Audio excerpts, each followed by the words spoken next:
So chapter 9 is the Reagan and Bush era, and I decided to focus this video on the oppression of vulnerable people again.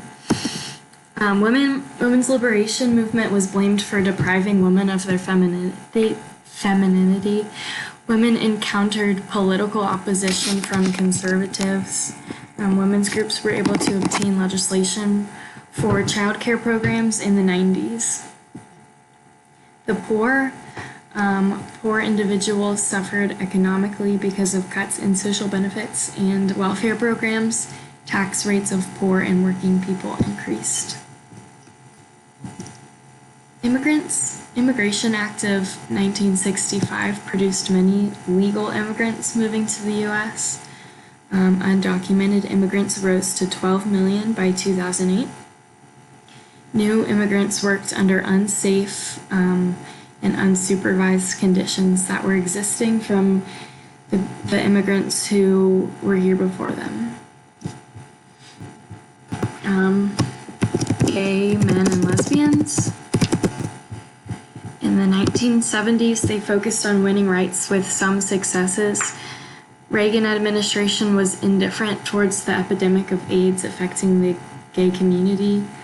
During this time, the gay community started to become affected by AIDS. They sought legislation to outlaw discrimination and increase protections against them. People with disabilities. The Rehabilitation Act of 1973 sparked a movement and encouraged people with disabilities to fight for protection. Americans with Disabilities Act of 1990 barred discrimination in the workplace, housing, and public accommodations.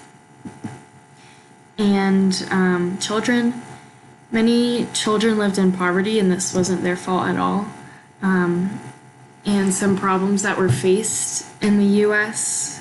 regarding children in poverty: cocaine-addicted babies, violent crime against poor youth, and poor education.